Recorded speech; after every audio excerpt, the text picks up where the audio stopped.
ബെഡിലേക്ക് കയറാനും ബെഡിൽ നിന്ന് ഇറങ്ങാനും എനിക്ക് പറ്റാത്ത അവസ്ഥ. ലാസ്റ്റ് ഞാൻ വീട്ടിൽ ഒരു ബെൽറ്റ് വാങ്ങിച്ച് വെച്ചിട്ടുണ്ട്, നമ്മൾ നടുവിന് കെട്ടുന്ന ബെൽറ്റ്.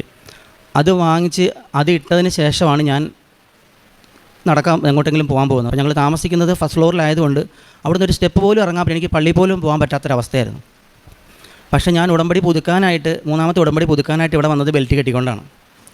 ഈ ഉപ്പ് കഴിക്കുക, തേൻ, അതുപോലെ തന്നെ ഉടമ്പടി തൈലം നടുവിനെ പുരട്ടി വിശ്വാസപ്രമാണം ചെല്ലുക. ഞാനിവിടെ വളരെ ബുദ്ധിമുട്ടിയാണ് വന്നത്. എന്നിട്ട് ഞാനിവിടെ നിന്ന് തിരിച്ചു പോകുന്ന എൻ്റെ ബെൽറ്റ് അഴിച്ച് ബാഗിൽ വെച്ചുകൊണ്ടാണ്.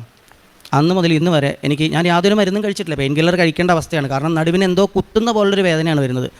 ആ ബെൽറ്റ് കെട്ടിയാൽ തന്നെ ഞാൻ സൈഡ് ചരിഞ്ഞ് 2 കൈ കുത്തി പതുക്കെ സ്റ്റെപ്പ് ബൈ സ്റ്റെപ്പായിട്ട് കൈ കുത്തി എഴുന്നേറ്റാലാണ് അവിടെ ടേബിൾ വലിച്ചിട്ടിട്ടുണ്ട്. അതേലും കൂടെ പിടിച്ചാലായിരുന്നു എനിക്ക് എഴുന്നേക്കാൻ പറ്റുക. അപ്പോൾ അതിൽ നിന്ന് എനിക്ക് ഉടമ്പടി വസ്തുക്കൾ ഉപയോഗിച്ചതിന് ഒരു സൗഖ്യം കിട്ടി. നമ്മൾ ഓൺലൈന് ധ്യാനം കൂടുമ്പോഴേക്കും ഉണ്ടായ ഒരു അനുഭവമാണ്. 24 മണിക്കൂർ ആംബുലൻസ് സർവീസ് ആയതുകൊണ്ട് എപ്പോൾ വേണമെങ്കിലും വിളി വരാം.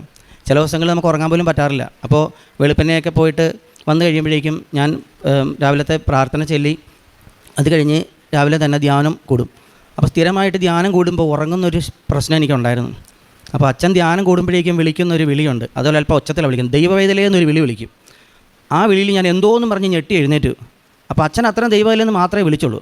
അത് കഴിഞ്ഞപ്പോഴേക്കും എൻ്റെ ഉള്ളിൽ നിന്ന് പറഞ്ഞു, ഇനി ഉറങ്ങരുത്.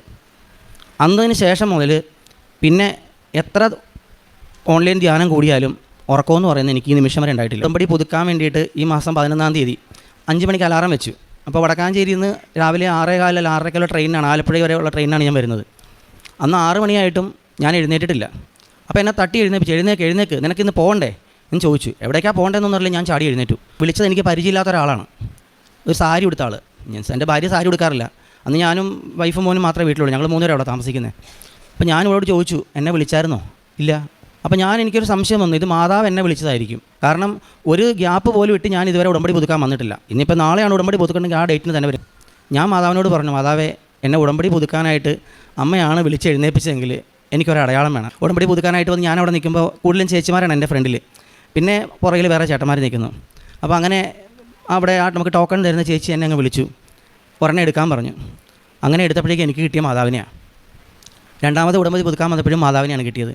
അപ്പോൾ എനിക്ക് മനസ്സിലായി, അടയാളം ചോദിക്കുന്നത് നമ്മളെ നിഷ്കളങ്ക മനസ്സോടെയാണെങ്കിൽ അത് ഉറപ്പായിട്ടും മാതാവ് സാധിച്ചു തരും.